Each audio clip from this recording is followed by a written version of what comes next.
नमस्कार, विठ्ठल बोलेमध्ये स्वागत। मी विठ्ठल पाटील। कोल्हापूरसह संपूर्ण पश्चिम महाराष्ट्राला आनंदाची बातमी म्हणजे मुंबई उच्च न्यायालयाचं खंडपीठ कोल्हापूरमध्ये सुरू होत आहे। 18 ऑगस्ट पासून हे खंडपीठ सुरू होत आहे।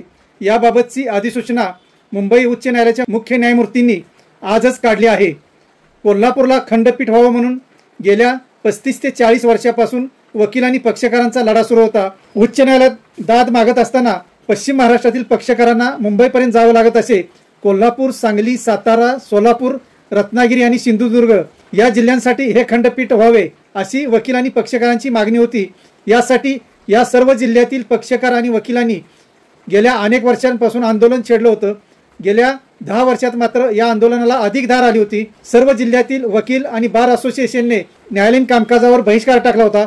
याचबरोबर पक्षकार संघटनेनेही न्यायालयीन कामकाजावर बहिष्कार टाकला होता। एकूणच या परिस्थितीचे गांभीर्य लक्षात घेऊन राज्य सरकारनेही याबाबत गेल्या 5 वर्षापासून गतीने पावले उचलण्यास सुरुवात केली होती। मुंबई उच्च न्यायालयाचे खंडपीठ कोल्हापुरात होत असल्याने कोल्हापूर, सांगली, सातारा, सोलापूर, रत्नागिरी, सिंधुदुर्ग या जिल्ह्यातील वकील आणि पक्षकारांना जलद न्याय मिळणार आहे, पण त्यांचा आर्थिक आणि मानसिक त्रास मोठ्या प्रमाणात कमी होणार आहे। कोल्हापूर हे मध्यवर्ती ठिकाण असल्यामुळे पक्षकार आणि वकिलांना सकाळी येऊन सायंकाळी आपल्या गावी परत जाणं शक्य होणार आहे।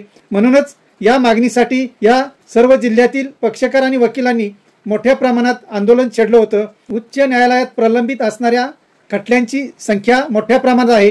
त्यामुळे या कोल्हापूर, सांगली, सातारा, सोलापूर, रत्नागिरी, सिंधुदुर्ग या जिल्ह्यातील खटले कोल्हापूरच्या खंडपीठाकडे वर्ग झाल्यानंतर निश्चितच जलद न्याय मिळेल अशी अपेक्षा आहे। मुंबई उच्च न्यायालयाची स्थापना 14 ऑगस्ट 1862 साली झाली होती आणि याच उच्च न्यायालयाचे खंडपीठ ऑगस्टमध्येच कोल्हापूरमध्ये स्थापन होत आहे। हा एक मोठा योगायोग म्हणावा लागेल। मुंबई उच्च न्यायालयाची खंडपीठे सध्या नागपूर, छत्रपती संभाजीनगर, पणजी या ठिकाणी आहेत आणि त्यानंतर आता 4थं खंडपीठ हे कोल्हापूरमध्ये सुरू होत आहे।